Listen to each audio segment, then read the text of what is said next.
Hello everyone, welcome back to the Doctor Who and Autism series. Today I'm joined with Dana, and it's great to have Dana back because, like we said before, Dana, it seems like forever since we last done it. Been too long. Yeah. So how are you doing? I'm doing good, keeping going, getting through life. Everything's a lot, but it gets better.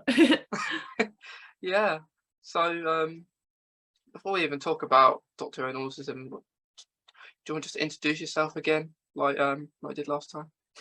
Oh yeah, I'm Dana, of course. I've been making videos on YouTube for just over a year now, focusing mostly on being late diagnosed autistic and what that means for me. And it's been a good time. There's a little community going on over there that I'm quite proud of, and it's all good. Yeah, you keep it keeps you busy, I guess, like doing all that. Yeah, 2 videos a week. It's not the easiest of work, but it's fun at least. Yeah. At least you enjoy doing that. That's the main Yeah, thing. the upside. Yeah. Um, but with I think the last time we spoke, I think you just started it, like to get back into it. And now of course you're doing it more often, so it's good because it's tiring, isn't it? Like doing it all the time. It's the editing. I love all the filming. I've got so many videos I need to edit right now because I love filming. So I film a load all at once, and then I have to sit down for like 12 hours at a time and just edit the bunch. It's a lot, but it's fun. I enjoy it. Yeah, it's like because there's so much to talk about with autism, isn't there? That you can ramble on about. There's just you think of one topic and then another one flows into it, and then there's another thing that's related to it, and it just goes on forever. Yeah. Like, did you normally have a set time that you want to do it, and then it goes over the time limit maybe that you kind of planned before? Constantly, all the time. It's just the easiest thing to do is to get lost in doing it, and then suddenly you've got an hour and a half long video that you don't want to be longer than 20 minutes. Yeah, I know what you mean. 'Cause, but before, like, I plan in my head, I'm going to do this for a certain amount of time, and then you're talking, and then you like what you're talking about, and then you kind of can't stop. Yep. Yeah. Um, but yeah, it's good. Like, I see your like when I'm on YouTube, I always see your clips on my page, so you're doing well. Good to know. Yeah. Yeah, it's very good, Dana, that you keep on doing it. Even in the heat, like even when it's hot, I guess. Like there's videos coming up where I'm sweaty. Oh, yeah. When it was really hot, like 40 degrees, I had to stop doing anything for like a little bit because it's that hot. I forced myself to do it, but I kind of wish I hadn't. Yeah, I did. It helped in a way because people cancelled on me because it was too hot. So, or I cancelled them because it was too hot. It worked both ways, but you know, it's hard to do it in hot weather because it makes you tired when it's really hot, doesn't it? Yeah. There were so many videos I filmed while it was hot where I was sat there thinking, there's a word I'm looking for, but my brain's so sleepy that I'm just not finding anything I want to say. Yeah. So when we last when we last had a chat, it was Doctor Who Flux. I think it's in the middle of it. I think. So how did you find that went, like the series? It was one of those where, like, while I was watching it, I adored it. I was so looking forward to it every week. And now that we've come past it and I've only rewatched it once, I'm sort of like, yeah, what happened? What went on? Like, It's very confusing, isn't it? yeah. Yeah. Like the start was, I think the start was good, and then when it got towards the end of the series, it got really complicated. Yeah, I think I'm quite lucky as a Doctor Who fan because I'm very character driven. Like, as long as the characters are good, I'm happy. And like Yeah. Dan and Yaz and the Doctor together were the perfect little mixture for me. Dan was good. Or is good. I do like Dan. I have to with living in Liverpool and everything. Like it's insane to me that I can walk around now and be like, oh, Doctor Who was over there. Yeah, like because they had the museum, didn't they? Well, where Dan was in. And he was meant to meet Diane on Mark Lane as well. And that's like literally like my main walking place when I go for coffee or anything, it's to Lark Lane. And I'm just like, oh my God, it's a Doctor Who like hotspot. It's insane to me. It's so fun. Yeah, yeah, because it is good. Like I went to the Worlds of Wonder in I think it was June. Like yeah, it was June. Um and I went to the wrong place. I went to the one where Dan was in Doctor Who Yeah. instead, because I thought that's a Doctor Who. It's like it's gonna be here.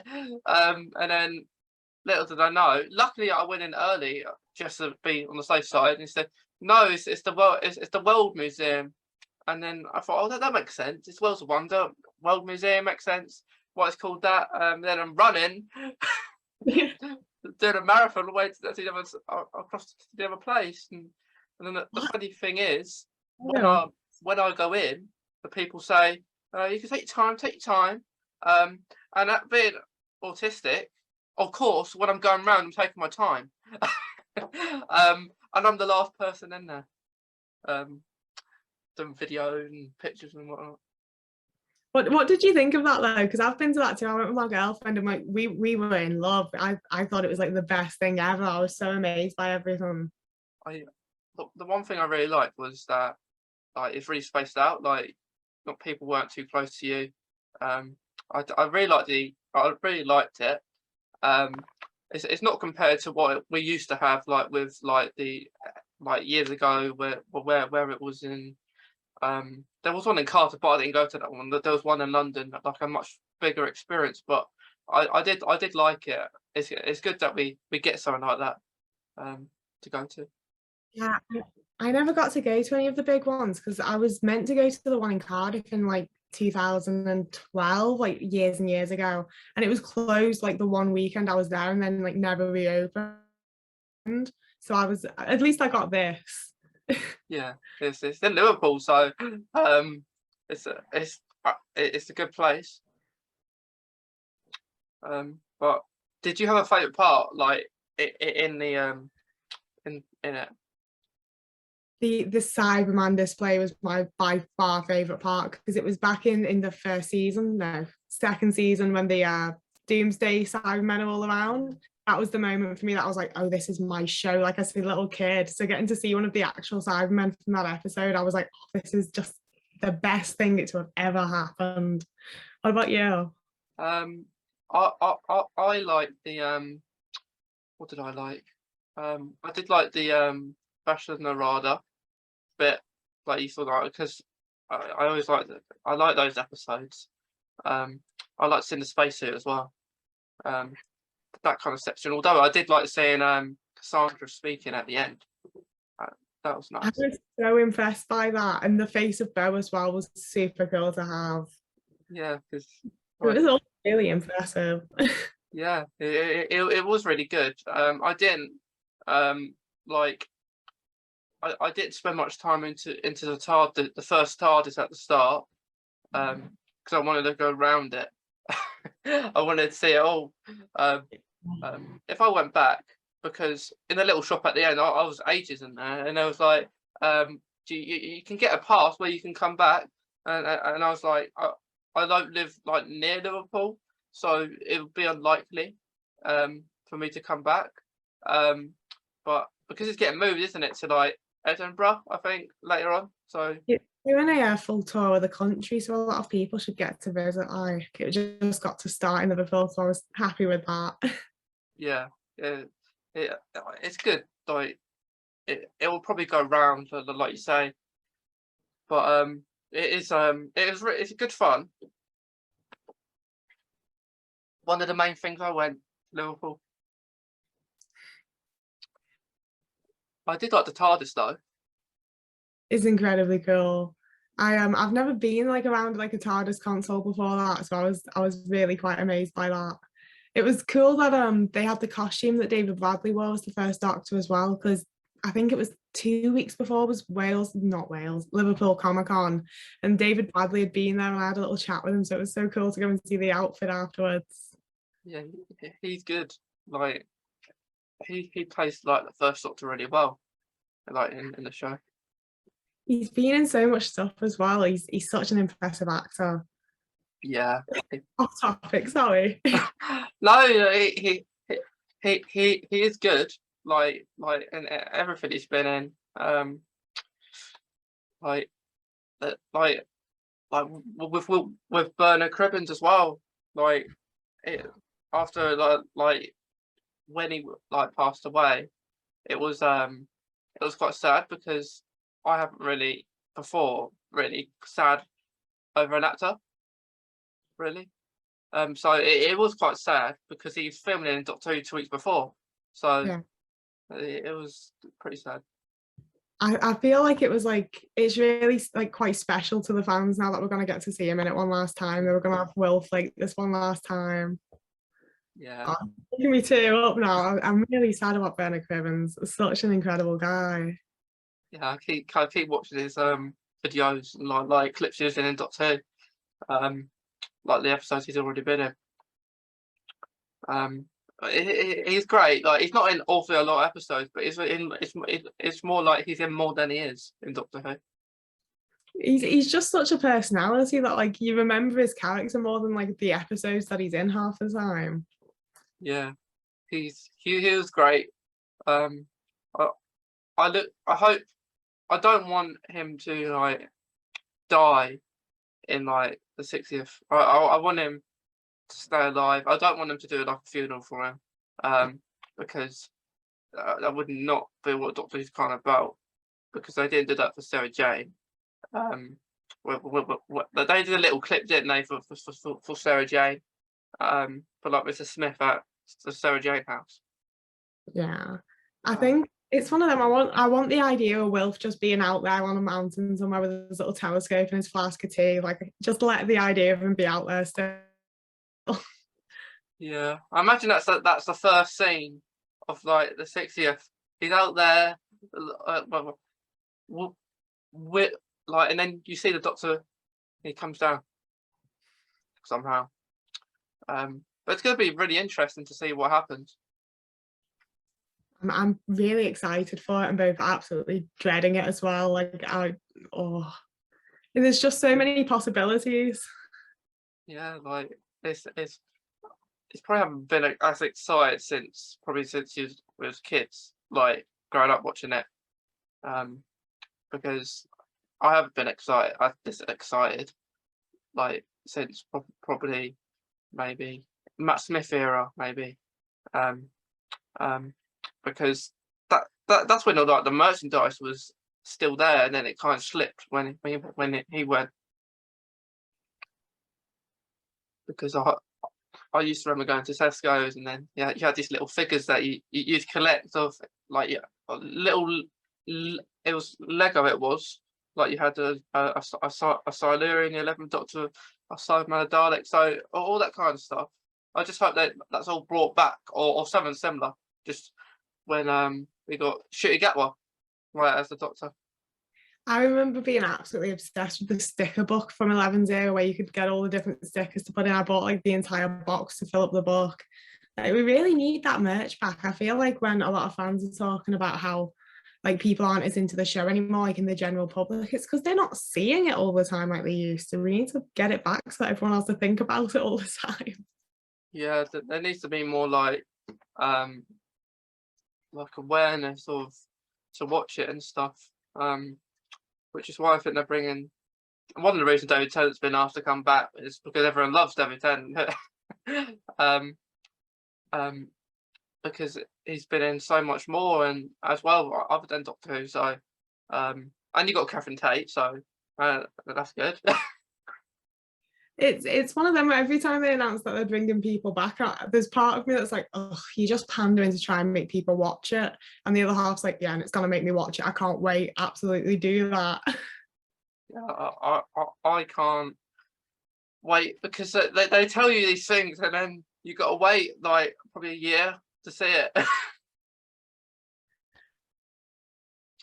But I am it's going to be interesting what happens because you got David Tennant, you got Catherine Tate, you've got I think that you got the whole Noble family, haven't you? Um, Temple Noble, whatever his name was, I can't remember. And then you got Yasmin Finney, who's potentially playing a daughter, probably Donna's daughter, I reckon. So her name's gonna be Rose. So you'd think that. But who knows? It might just be Rose tied in another universe. I wouldn't even be mad. I'd that's the thing with Doctor Who at this point, is they could do anything and I would just eat it up and find a reason to like it. Like Doctor Who can't be bad to me at this point. No, no, it's one thing I like about like Chris Chibnall is that he does secrets very well. Um, I would have preferred not to know anything. Like, I guess they can't do it if they're doing it outside, but like there's been no things with Shooty Gatwa scenes been, so they could have kept that quiet maybe a bit longer. Yeah. They could have. That's the thing I like least about Chris Chibnall. I love leaks. I love knowing what's coming yeah. up. Like with watching What We Do in the Shadows recently, everything about that's been leaked. Like I saw like an episode in Russian about 4 days before the actual episode aired. Like everything just gets leaked and I love it. And then with Doctor Who, you get like 2 blurry set of pictures and a shaky video. And I'm like, come on, give me the whole thing. With Juicy, I want to know what outfit he's gonna wear. I want to know what his personality is gonna be like. I want to know everything right now. It's so hard to not know.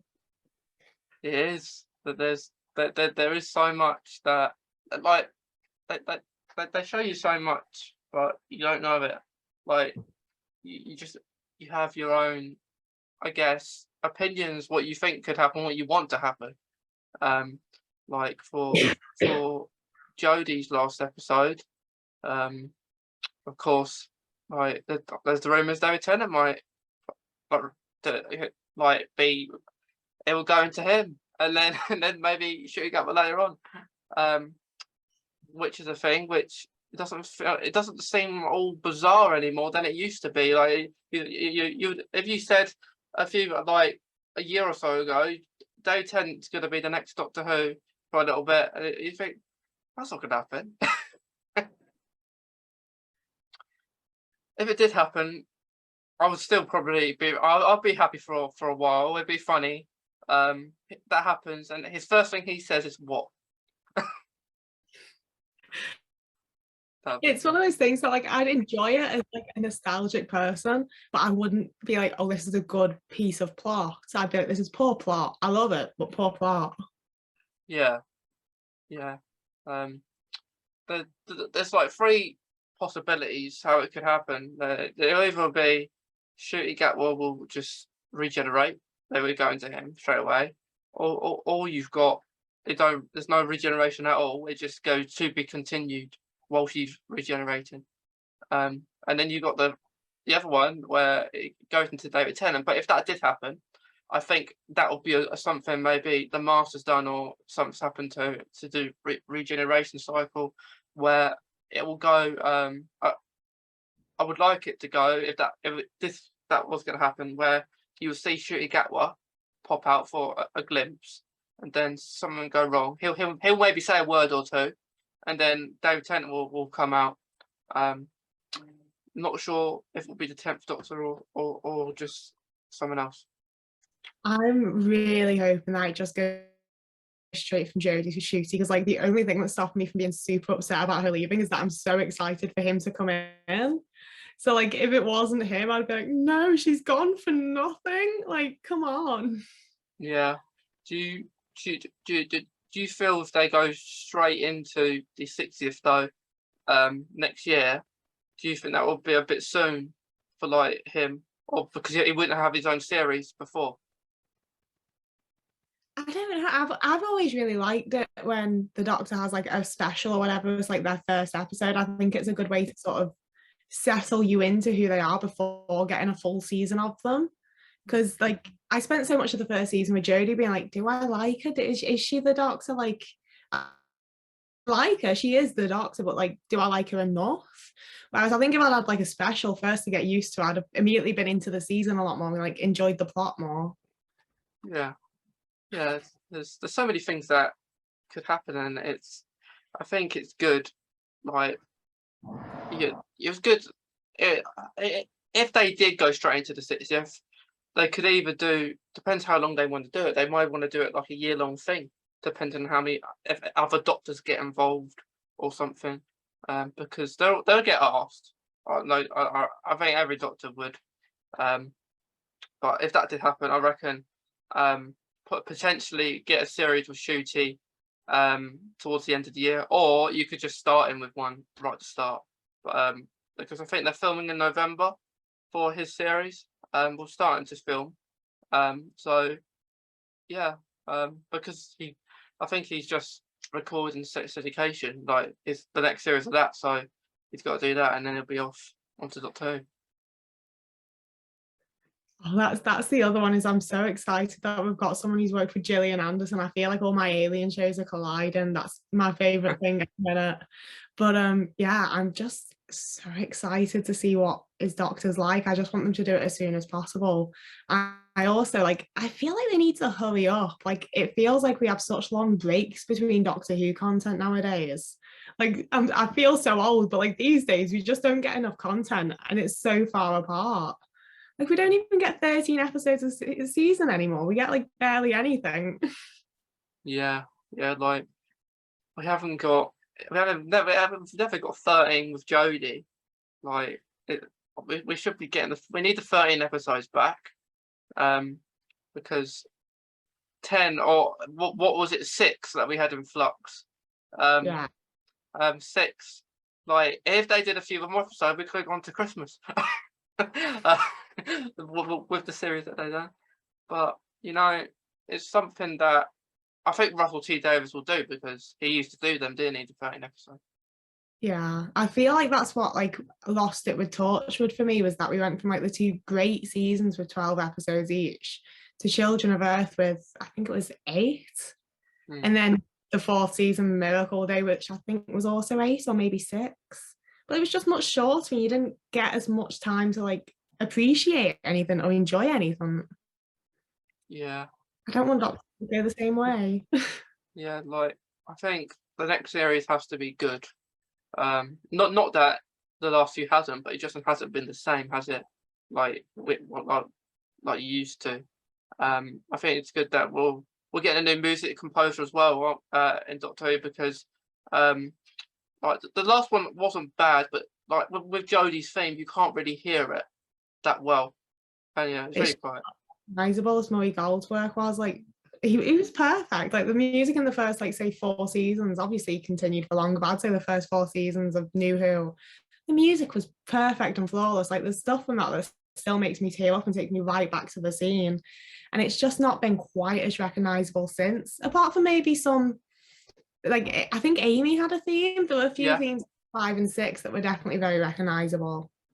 Yeah, yeah. Like I think because Murray Gold left when Jodie was still there, so the whole kind of team left, which I think that I guess they did it because it maybe was a new era. Like it's the first woman Doctor, like change it a little bit.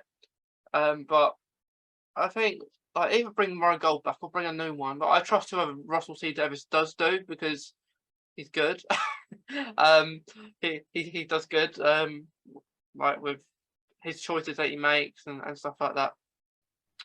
But I think yes, because music is a massive part of Doctor Who for me. Like with autism as well, music is kind of important. There's certain like especially with the theme, something that's like so iconic and yet changes so often. I think everyone has like one or two or maybe a few more depending on how long you've watched it. Like, whereas like that's the Doctor Who theme. Anything that comes afterwards or before, it's not quite the right one. And for me, it's probably season 5. Like, I think that's the intro that I think of when I think of Doctor Who. I don't think it's probably the same for a lot of people. What's yours? Well, like the Doctor themes and like Like yeah, theme. Yeah, like I Am the Doctor. I always think of that one. But one I always listen to is Dazzling End. Um, like I'm not. That's played with David Tennant. I think towards the end of series 4. Like that they like, but all of them, like I might have said before, like when we last do this, but I always, it helps me like think of what to write, like if I'm writing or something, or writing up a podcast episode, or just writing in general, like or doing some work. It really helps, like keep me concentrated because I lose concentration easily. I used to listen to a lot of like theme songs, especially like stuff from Doctor Who and Overwatch as well when I was in the gym, because it's like I'm bored, I'm having to do this dumbass rowing machine. At least I can have some cool music and feel like I'm running from Daleks or something. Yeah, yeah, it is good. Like it, it kind of it keeps you motivated. Yeah. Yeah, it's like you're on that rowing machine, and then you're gonna get all the Daleks. Gotta kick in the fight or flight. You've got to just convince yourself like they're right there. Yeah, yeah, and then once you've done your however long you plan to do it for, it's like I've done it. They're all gone. I always think though, like it must be so weird for the actors to like be stood on set in silence, like without the music there, having to just say these lines of dialogue because it adds so much to, like the emotion of scenes. Some of it must be really awkward without it. Yeah, like you think about maybe Matt Smith's Rainbow Atkinson speech. Um, that has good music in it, and I guess the girl who was singing that song weren't there when they probably did it so separately when Matt Smith did the speech, but and they put that together. So yeah, I get what you mean. It must be really difficult just to do it without the music. Like poor Billy Piper having to just like press herself against the wall, crying with nothing going on, just having a little cry on this wall. When you think about it, it's quite funny. Like just no music, and then what am I crying for? That that's hilarious. Um, but you know, it's almost like the music helps the show. Mind you, last time I heard about Murray Gold, it was rumours that he was going to make a return with Russell T Davies. Has that been like busted? Is he definitely not coming back? I don't know. I I would like him to, but if he's not, I wouldn't be disappointed. If Gary Mole's come back, everyone would be happy. But if it's someone else, maybe Russell knows, or he's bringing. I don't know if he's brought people that he used to work with, but um, maybe he's doing a new start or something. But I guess like Murray Gold can't be the composer forever, or Russell can't be the showrunner forever. So they're gonna. It's gonna be difficult. But you know, fingers crossed Murray Gold comes back. It would be great.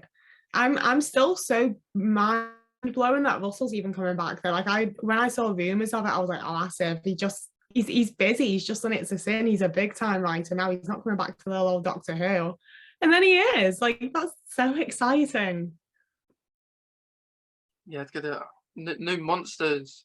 New monsters. You know, Spencer Levine might come back, maybe. That'd be good. I don't know. I think I just want to see what he does at this point. Like I'm tired of theories and rumors. I'm like, I just want to know what's happening. It's so difficult for me. I want to know right now. It's frustrating. And it Yeah, feels like we haven't had anything in ages. I think that's why there's so many theories, is just because we haven't had anything else to talk about. because the last episode was the Legend of the Sea Devils. Which Like I loved that. It was one of my favorite episodes ever. Easter episode, it was. Yeah. God. It feels like it was a lot longer ago. Yeah, last year. Don't feel like it was this year, does it? Wow. What? I totally forgot that was this year. Yeah. What did you think of the time loop one, like the Daleks one, like at New Year's Day? Oh, I loved that. I'm a big Ashlyn B fan, so I was already like really excited for her to be in it. I absolutely adored it. Like as a lesbian that's watching Doctor Who, I'm like, yes, come out, my girls, like get it. I'm very excited to see where the relationship goes, and I hope they love each other a lot. Yeah. Yeah, it was a dizzy episode, I'll say. Like I always got love a good little like Groundhog Day, and I love that Dan got his little digging against the Manx as well, because like being a Scouser watching Doctor Who and lots of other BBC shows, there's so many Manx that are saying shit about Liverpool. I'm glad that we finally got our little 2 cents in. Yeah. I Yeah, love my life, but gotta get it in somewhere. yeah, you've got it, haven't you? Um, did you know that where they showed I think it was the Halloween apocalypse when you saw Dan's house. Did you know that the Liverpool background was like it was CGI, it wasn't actually the ground?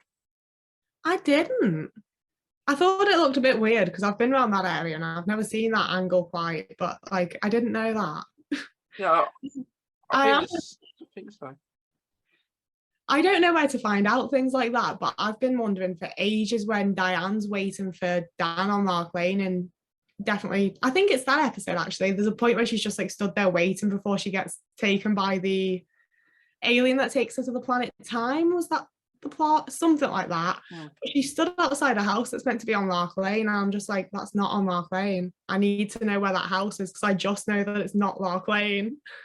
Yeah, yeah. I think I looked up because the where Dan lives, that street's in Cardiff, um, and then that's a hologram, and the docks. That I don't think the docks are in Liverpool. Because when I went to Liverpool, I went to the docks, and it didn't anything like the docks. Um, that was in the episode. And I'm not sure where that house that Diane was near. I'm not sure where that. I don't know if that's in Cardiff. I don't know if that's in Liverpool. It's probably Cardiff, but the docks were ours. It's the Albert docks. How was it? King's docks, but it was definitely one of our docks. We've got like 3, 4. We've got a lot of docks in Liverpool, but it was definitely one of ours. That's the only one that I recognise though. Yeah, yeah. So I guess because I went to the ones near the museum, but yeah, they trick you, don't they? All the time. Like when I went to Cardiff as a kid, my mum took me and she was absolutely outraged because when we went to the area that's meant to be where Amy grew up, my mum was immediately like, where's the duck pond? There's no duck pond. Did they build the pond? And they were like, yeah, they built the pond for the show. And my mum was like absolutely spitting feathers over how angry she was. And I was like, Mum, we've just seen like 3 places that were meant to be in London and you're upset about the pond. Like all of it's just Cardiff all the time. It's brilliant. And so the pond is not really a pond. Nope, there's no pond there. It's just a bit of green. Oh, that's a bit weird, isn't it? Like they'll just make it for an episode and get rid of it. Ah, I can't believe that. like at least the other stuff, it's like you just stuck up a sign for the underground. That's easy enough. But you built a pond and then took it away again. Like that's a bit weird. Yeah, that is weird. But the 11th hour? Obviously, that's the episode where you saw all that kind of stuff. And then do you remember an episode called Amy's Choice with the Dream Lord? Yeah, yeah. And that was set in the same place, but it wasn't. It was in a completely different place. But they just said it was the place where Amy grew up. Mind you, there's I can't remember what it's called. There's some sort of like little like Victorian style place in like very near to Cardiff, if not in Cardiff. And when they took us there, it was really funny because they were like, so this is where that episode was shot, and also this other episode and this other episode, because they used it for like Family of Blood and the following one, and then also for like 6 or 7 other episodes throughout like Matt Smith's run. And they just like they've literally just moved the camera around a little bit each time so it doesn't quite look like the same place. But once you know, you can tell so obviously. Yeah, but you can like I'm going to Cardiff next month just to go to locations because I've never been to Cardiff. Um, so I'm going. I've got like I've got my own version of River's Diary where I just write all the locations I want to go to. And like where you went, that's where I put on there. So I'll see no pond. I hope. um, well, I bet you was really like disappointed. Like you saw, where's the pond? It was just my mum that was upset. I'd seen like 15 places out of Doctor Who. I'd seen where like that balcony where you first see Jack. Like I was just buzzing from the whole day. I couldn't have cared less. You could have told me like, oh, the Daleks don't really exist, and I'd just been like, okay, where are we going next? Like I was just loving it. But Cardiff's brilliant because it's just such like a nice city already. And then every time you turn around, there's a Tardis or like just some random place you've spotted from Doctor Who. Like we stopped for milkshakes at one point, and it was the diner the way Matt Smith like meets up with Amy and Rory and Riversong during the Oh, yeah. astronaut episode, and we Yeah. just happened to stumble upon it and be like, wait, this isn't Arizona. Like it's the best city for Doctor Who fans. It is brilliant. You'll love it. Yeah, because that astronaut episode, most of it was I think in Utah, in America, and then you've got that diner in Cardiff. It must have been a pickup shot or something. Like they just forgot to do it while they were out there. Yeah, it's crazy. Like you've got all these different episodes. Like the one I'm most looking forward to is going to the location of the girl in the fireplace episode, like when the doctor's out on the grass. Oh Um, yeah, yeah, Windows one. That's yeah, cool. yeah. Like because it's quite funny because in that area, lots of episodes are filmed. Like I think you had Kablam filmed around that kind of sort of area because it's called something Gardens. I'm not sure what the first name is. I read it in my my songbook. Um, but you've got that there. You've also got you've got um, you've got the fountain where Missy was kind of announced um when she was dancing. You've got that, and that you know that place where Missy was dancing on that fountain on that episode. That is the same place where you know the Handbot episode where they went out. There's an outside bit where you had old Amy and young Amy and Rory trying to get back to the TARDIS. Yeah. But there was this white bit, and it looked a bit different. But like on the outside bit, that was the same place. It just had like CGI for like the outside background bit.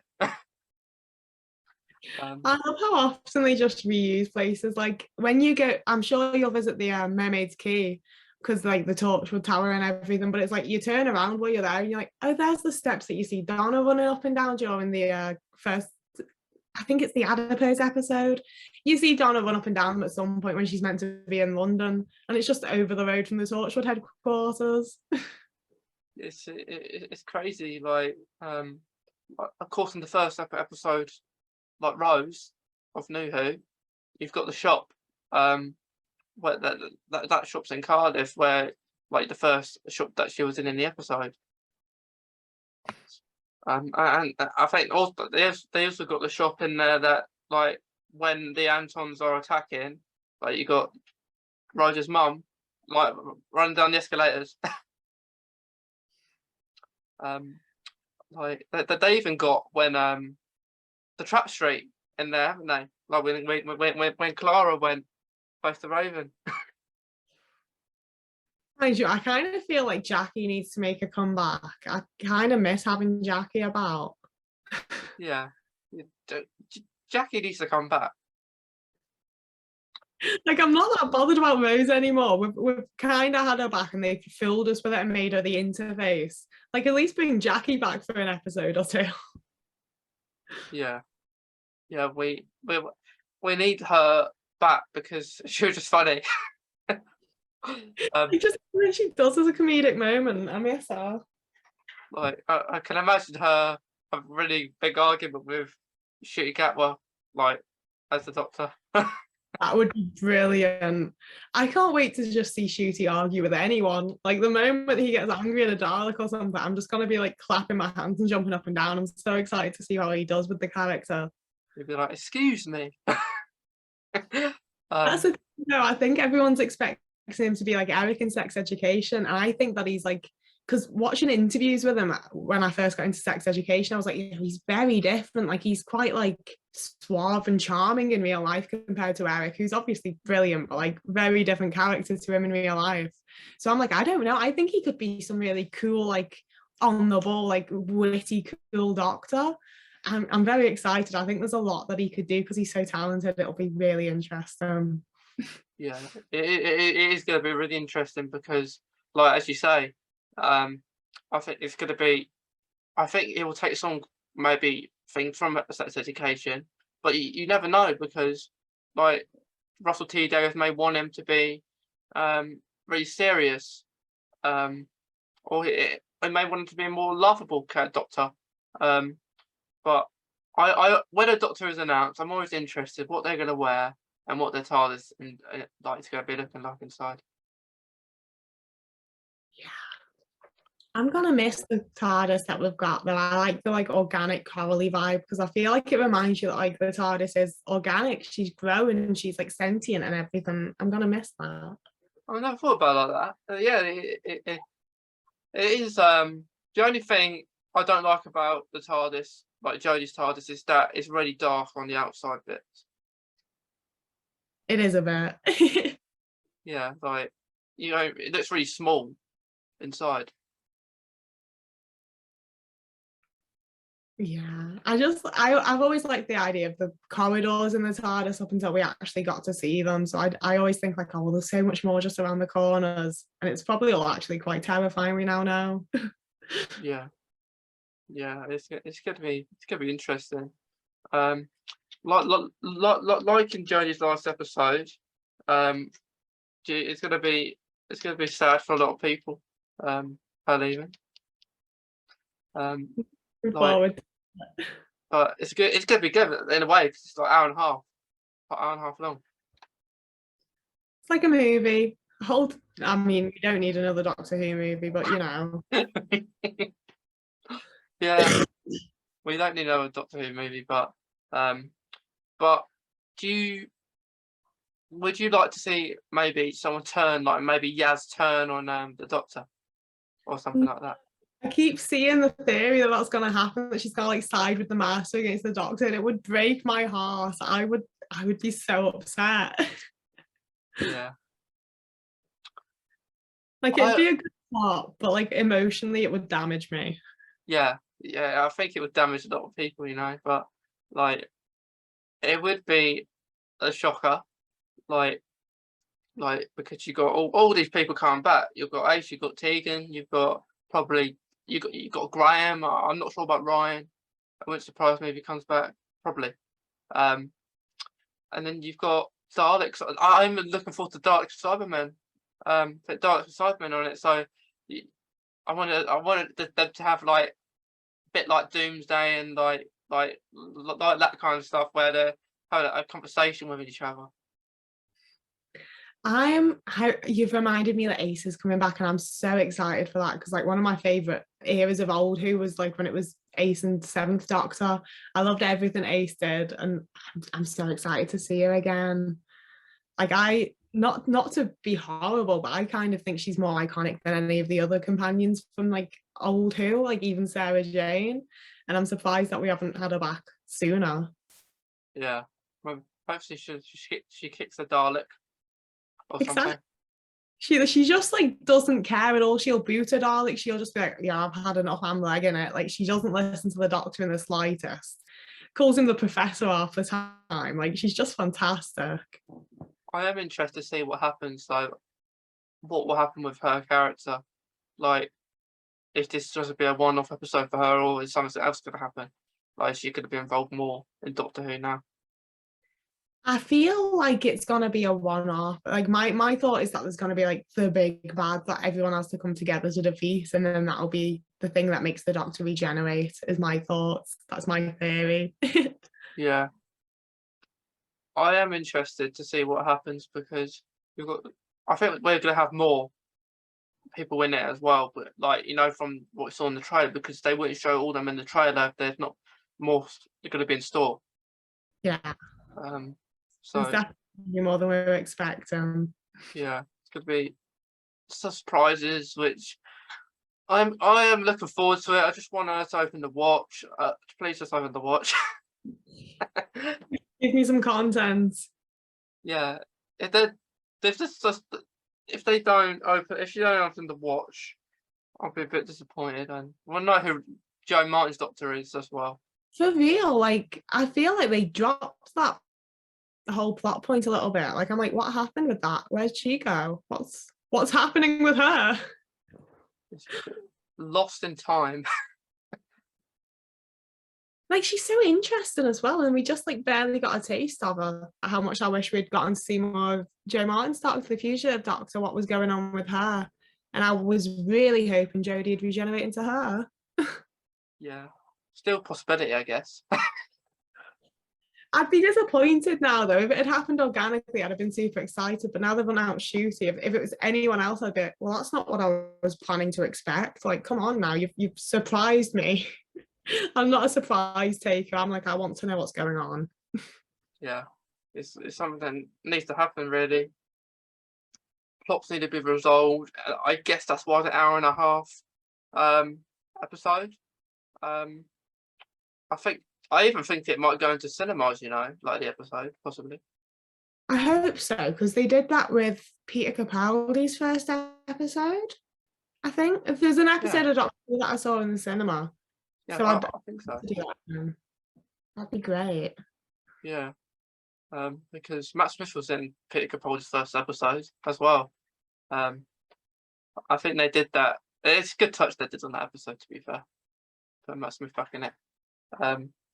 But do you think the Doctor shows maybe some autistic kind of traits or anything? Oh, see, I've mentioned this in some of my YouTube videos because I do the autistic headcanons, and I'm really reluctant to say that the Doctor has like autistic traits because they're an alien. Like they're not human, they don't have a human brain, so it's not autism. But at the same time, like it's a human show and the Doctor feels very human. And as an autistic person, I've always related a lot to the way that they are. And it's very much like if they were human, I'd immediately be like, that's autism, they're autistic, that's that. But I think I'm just too finicky on it. I'm too picky. And I'm like, no, they're an alien, it's different. But there's also a lot of autistic traits. It's just from a place of being an alien. Yeah, like maybe the screwdriver is like a sensory kind of toy or such. Like they fiddle with it, don't they? Absolutely, especially like I think maybe not so much like recently because Jodie's sonic screwdriver is a little bit boring, but like with Matt Smith's opening and closing and David Tennant's like going up and down, they definitely like stimmed with it a little bit. That was definitely more than just a tool. Yeah, I'm not a big fan of Jodie's screwdriver at all. Like I think it looks really cool, but it's just a little boring. And I get it because like she had to make it herself out of some spoons. Like she didn't have as many tools and whatever as everyone else did for theirs, but like it could have been better. You could have had something like open or close or move or something. Yeah, like I've liked all of them. Like even Peter Capaldi's second one was great. Like all the different colours on it. I don't remember like the majority of Peter Capaldi's episodes, I won't lie. I don't remember what his sonic screwdriver looked like. I remember the sonic glasses and thinking they were dumb. Yeah, they like his screwdriver. He only had it for a few episodes, so they weren't long. I was hoping that they could. I wonder what they went, because he went to the sonic glasses. Why didn't he just keep to the screwdriver? Yeah. Mind you, I thought at one point they were gonna do like a sonic guitar or something, and I was not looking forward to that. I was like, just let it be a screwdriver, stop changing things. Yeah, it'll be. they'll change it to something. Be a sonic hat or something, won't it? Sonic hammer, just whack things. Yeah, like Matt Smith had a sonic cane once. He used a sonic cane in one of his episodes. That was pretty cool, but yeah, it's easy just to keep it to a sonic screwdriver. I do like Rivers one actually. I do like Rivers on it. 11's is definitely my favorite, to be honest. I love the little spiky bit on the end that like opens and closes. I just think it's really cool. Yeah, it is good. Like it's good. Like just opens and closes, and like I think out of all the Doctors, probably Matt Smith fiddles with his science serial the most. I think Matt Smith was the first Doctor that I like genuinely related to, and it was definitely because he sort of like acts the most autistic. Because like David Tennant's, I just thought was super cool. I didn't like think like, oh, that's something I do, or that's like me. And same with Christopher Eccleston. But then Matt Smith, I was like, oh, I do that. And that's probably why like I found pictures recently from our first ever Comic-Con in like 2012, and I dressed up as like a female version of Matt Smith's Doctor. And I think I like wanted to do that because it was a character I related to for the first time possibly ever. I, I definitely see the Doctor as autistic in a lot of ways. Yeah, yeah. I don't. It's it is like it's good because each Doctor is different, and we're all gonna relate to a Doctor and stuff they do. Like you may, when you're talking, flap your hands about, like maybe Matt Smith's Doctor does. I don't know. You may not, like you may be like a person may be really I don't know if I've seen many with Peter Capaldi's Doctor like autistic traits. I'm not sure of him. I think he's sort of more antisocial and I can do things on my own and he knows best. Like he's sort of the asshole stereotype of an autistic person. Oh yeah, yeah. Like I Because don't think there's that many of us that are actually like that, but a lot of people like to think that we are. yeah, yeah, they do, don't they? And I think Peter Capaldi and Chris Eccleston are probably similar Doctors, how they are. I mean, I don't like to debate too much on if real people are autistic because like I'm not a doctor and shouldn't diagnose. But Christopher Eccleston's spoken about in interviews after he did the A word, I think it's called, because Yeah. he like quite often has suspected that he's actually autistic. And from like the things that he said in those interviews where he talks about it quite candidly with an autistic interviewer, I'm very like, oh, so that's why the Ninth Doctor comes across as autistic a little bit to me is because Christopher Eccleston's probably autistic. Yeah, yeah, because he gets. You can kind of see that with the Ninth Doctor, like Chris Eccleston. But he was really good in the A word, wasn't he? He did very well in that. I think it was a really good way to bring up the conversation about autism to a lot of people as well. I really liked what that show did. It wasn't always the best show, but what it did was good. Yeah, yeah. I still haven't even finished watching it. I'm like halfway through, and then I don't know. I just stopped it. I should go back to it, but you know, when you do other things, you kind of forget to go back to something else. I do that all the time. I've got like 6 shows on the go at any given moment. Yeah. Um. But yeah, it's gonna be. It's interesting. Like the Doctors show these kind of things. Like, do you think that's a thing when they like, especially in New Who, when they regenerate, that they always go back to the Tardis to do it, and they don't really go outside? Do you think that's maybe an autistic kind of thing where it's their comfort zone? It's like their home where I'm going to do it here. It's one of those where like it definitely could be, but also if every cell in my body was changing and I'm gonna have to figure myself out afterwards, I'd probably want to be at home too. Yeah. Not something you really want to do in public. Definitely not.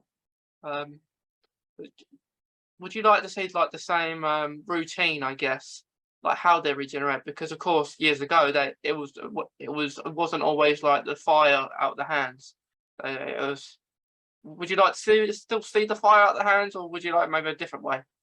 I love that. I think it's just like having grown up with it, it's just, well, that's what happens. That's how he regenerates. You have to have all of that regeneration energy and it has to like explode because it feels right. It feels like a good way to end it. Yeah, yeah, it's gonna be interesting. It's almost like an end of time for Jodie, I guess. Or Stolen Earth or Journey's End. Um, all those kind of type of episodes that lead to this. But I guess it wouldn't have to be as long if episodes before kind of resolved a plot. Yeah. It's like that's the thing is I've really enjoyed the last few seasons, but it does sort of feel like each season's giving us a new plot that they haven't quite tied up at the end. And I think it's gonna have to be something really impressive that ties them all up, or I might be a little bit disappointed for the first time ever. Yeah, like normally there's nothing like this happens. Like with the past Doctors, it's normally all resolved, or something's going to happen anyway. It's their last episode. But I just hope Jodie gets a nice send off, and it even gets her own speech because she hasn't really had that. Definitely, like I feel like they've done like everything with Jodie so well, and the thing we finally need from her is to see like the full strength and her being able to like articulate emotion, because her Doctor's been like quite closed off and secretive, and it needs to all come out and be a big finish. That's what we need as like a little fandom. It just needs to be really, really good. Yeah. So no pressure on any of them. Yeah. No pressure. It needs to be good because there's like influx. The best episodes I would say were, I did like the Halloween Apocalypse. I did like the first one. That was a good one. And then I liked the Weeping Angel one. And the Sontaran one. They're the top 3 for me in the series. I would have said the exact same ones in that order as well. Like they were definitely the best ones. Yeah. Like the others were alright. Because like the last episode didn't make no sense. Like like this whole Timeless Child thing and finding out who brought the Doctor up, and then she gets killed, and then he's thinking, what's that happened? And we just find out who she is, and then like and then the time guys turn into a hologram of the Doctor or something like that, or whatever that was that is, and he's thinking, what's going on? It's all really fast and towards the end. The whole end of Flux was just very like, wait, is that it? Like that was how I felt. I was just, that's it, that's all. Like it doesn't feel like there's been enough. It doesn't feel like you've wrapped anything up. No. Like one of the episodes we saw the future of Doctor, and kind of a mirror reflection kind of thing, but it was not worth it, I guess, for that. Kate Stewart was kind of a pointless character, I guess, as well. There's a lot of people that like seem to like just get shoved into Doctor Who sometimes, and it's like I like them, so I'm gonna let it happen and not complain, but I don't really get why they're there. Like they're just sort of there for the sake of it. Yeah, like like Kate Stewart was more in charge. I know unit has changed now, but had more of a leader role in like maybe Matt Smith, Peter Capaldi kind of stuff. And then just seemed like she didn't have anything to say in Flux. She was like, "Call me when you need me." I think at the end, I'll be there. Like everyone's just about like, I'm here to support you if you need it, hon. And the Doctor's like, okay.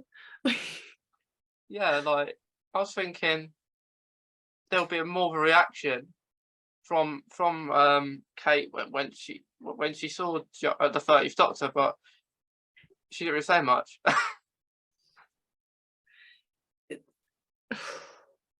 I love the show so much that I don't want to say anything mean about it, but I totally agree. Like, I'm glad she was there, but why?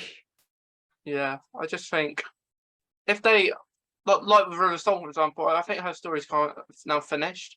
If they did bring her back, maybe the Centenary or the 60th are the best times for that, because I think once the Shooty first series or his era starts, I think it may be looking for the future, like with companions and stuff, like because we remember, like especially in the 2000s, but the start of the 2000s, lots of different characters and New Who, and I think when Shooty's era gets along, I think we need to have more, maybe for people growing up and watching it in his era, so it's not always like 20 years down the line. Oh look, we got Martha Jones, we got Rose Tardis, so we're focusing on more characters that are going to be remembered in the next 20, 30 years.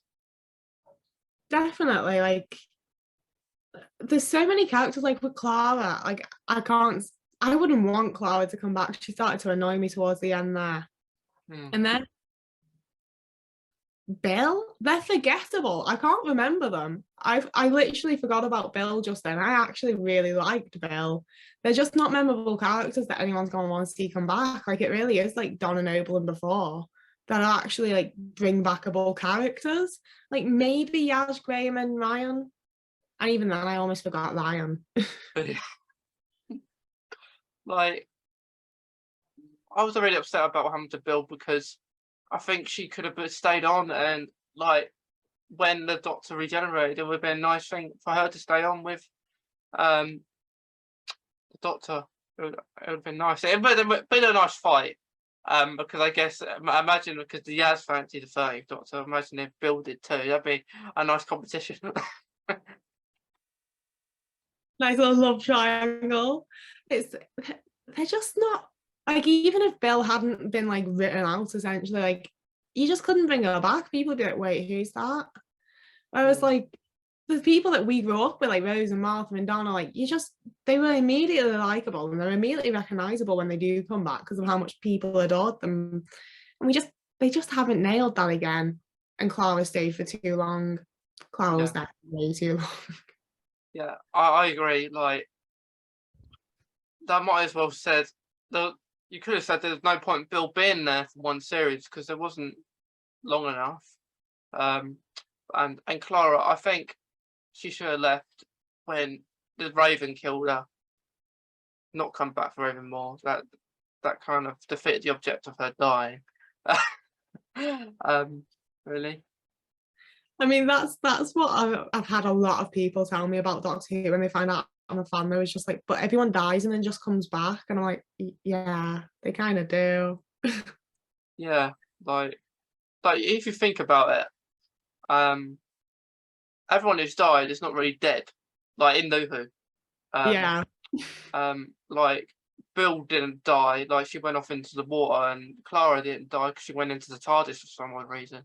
And then you've got Donna who just forgot her memory. Martha just went off. Rose has just trapped another world. Amy and Rory could easily be alive in another universe and getting thingy by the Weeping Angel. So really, they all seem like they're dead, but they're not really. Yeah. No one dies in Doctor Who, not forever. Yeah, not forever.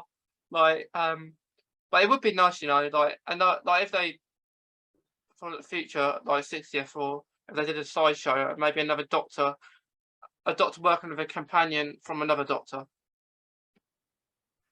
Sorry, say again, your internet's still a little not great on my end. Can you hear me? Yeah. I'm better now. I said it'll be nice for, like, for example, another Doctor to go with a companion from another Doctor's companion. That would be really interesting because that was like I've as an avid fanfic reader, I've considered it many a time over the year of like, it must have been so weird for Rose to be like, so I fancy you now, but like 20 minutes ago you were a random 40-year-old dude with a big nose and big ears. Like, how do you even process that as a companion? And if you're coming in like 2 or 3 regenerations down the line, how well's the Doctor even gonna really remember you? Because like they can't remember everyone forever. Yeah, it's gonna be interesting. So it'd be nice if I'd love to see Shooty and Donna talk. They'll have a good conversation. That would be perfect. I really want to see that. I hope that we get to see that at some point. Yeah, or even Shooty talking to Wilfred. Nah, because I need him to just be a sweet little sweetheart to Wilfred. I need them to be like really nice to each other and get along still. Whereas him and Donna are just having like not quite an argument, but not quite getting along. I'd really enjoy. Yeah, that makes quite a lot of sense.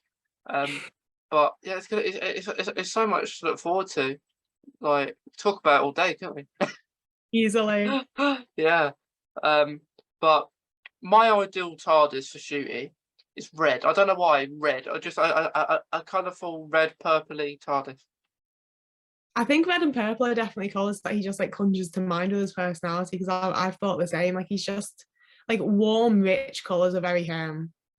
I hope the Tardis is those colours. I hope his costumes are those colours. I hope they make the night sky those colours for him. It just needs to be really perfect. I think it's going to be similar to what Colin Baker wore a little bit, because he wore kind of colourful colours. See, I could take it. I think I'd like it to be somewhere more mixed between like Tennant and Matt Smith, but with more colour, like that very formal, like sort of swaggery kind of suit. Like he needs to be like cool cut, but like a little tinge of personality still. Yeah, yeah, That's my thought. yeah. Like it's going to be interesting to see what happens. Like when he does come in, if it's for the 60th, it can't be helped. But if like, especially for his first series, I would like to see him on his own for a little bit without a companion. That would be really cool. I think I always love seeing how the Doctor finds the companions, and I'd quite kind of like the a bit of a setup like Nightmare on Elm Street or something, where they let you think this is going to be the companion, but then they're not, and they let you think this will be the companion, but then they're not until you get the companion. That could be really cool. Yeah, companions are kind of what make the show, I guess. But like, there's no rules and time where the Doctor has to have one. I guess he does it because he's lonely or she's lonely. It could be really cool though, if the master stuff isn't completely solved, if he had to go up against the master on his own, having like freshly regenerated. That'd be quite a trip. Would you like to see the current master go on to like keep the same master? I'm really hoping we stick with Sacha Dhawan. Like I love him as the master. I loved John Sim. I absolutely adored John Sim. And then I really hated Missy. So I'm really happy to have someone that I like again. And I just love the chaos that he brings, and the reveal like blew my mind. So I really hope he stays on for like a long time as the master. I think he's the best casting for it yet, honestly. Yeah. I if I had to meet someone in Doctor Who, it would be him, like Sasha, because he has Crohn's too, like me. So it'll be nice just to speak to him about that as well. Because I've never been to one of the Comic Con events, so at some point I would like to go and just meet him. That'd be highlight my day. Too, because even like I met Peter Davidson and Paul McGann at the last one, and with Paul McGann he was easy because he's like from around here, so he was just telling me little tales of his childhood. It was just like chatting to someone at the bus stop. It was really lovely and amazing.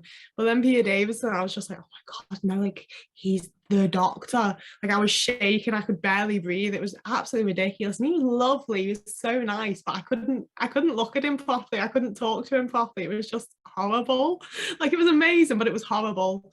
And I think with Sacha Dhawan, it'd be like 10 times worse, because like at least the Doctor, I'm like, the Doctor will be nice to me, the Master might not be. I'd be terrified. Yes, Sasha. I guess you could be like that. I mean, anyone from Doctor Who, because you see him on TV. Like I was like that when I had Dorian, like he played Dorian on it. Like I spoke to him, and he came on, and we had a little conversation about it, and it's like, oh, you're actually going to come on? That's simple. Because yes, it's interesting, and then I'm not sure what to say, and then like he's like, Matt Smith let me go onto the TARDIS. I was like, oh, did he? Just little stuff like that, but well, at least you can say you've met the Eighth Doctor, I guess. Yeah. I've met him, Colin Baker, and Peter Davison from Doctor Who, so I've got quite my little list.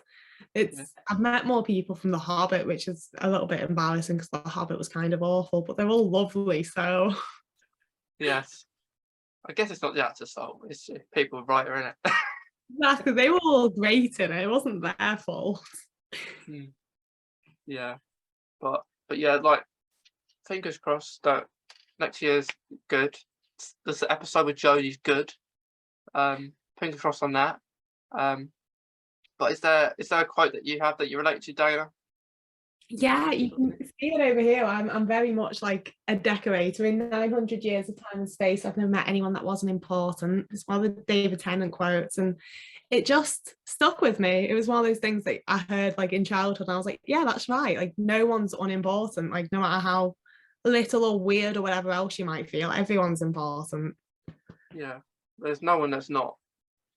Like, I love all David Tennant's quotes, and especially that one, because that one's on the Lazarus experiment, wasn't it? And I actually went to the location of that. I did. I went into the church, and then I was wearing a Doctor Who top, and the guy said to me, "Oh look, you like Doctor Who?" And I said, "Yeah, that's why I'm here." Um, and then you know the piano that David Tennant played on in the episode. He let me go up there and sit in it, and it's really small. And David Tennant's tall, and like he explained, like the camera, like where they recorded, they had to put the camera all the way up there, but really high, and it's really cool. Like it's fun, you know, seeing locations. But then like you see the quote that you're talking about, like that Matt Smith and David Tennant kind of have similar lines in a way, because Matt Smith kind of said that kind of thing in that Christmas episode a little bit, similar to that. So that was what like kept me going with Doctor Who into my teen years, when a lot of friends like stopped watching it, was that like that message that like everyone's important and everyone matters and you should be nice to everyone. Yeah, we've got to be nice to everyone. Like even if not everyone's going to be nice to us, but we can always be nice. Not everyone's going to like us, unfortunately, but like that's life. And it's one of those, as much as people may not like you, as much as other people might be whatever they are, it doesn't make you any less important than any of them. Definitely not. Definitely not. Well, it's been great speaking to you again, Dana, about Doctor Who and Autism. Thank you for having me on again. It's always great to talk to you. Yeah, and you, because like we always have something to talk about, don't we? Yeah. Being Doctor Who fans, you can never get enough of each other. Never. We definitely can't. Well, thanks again, Dana, and we'll definitely do this again.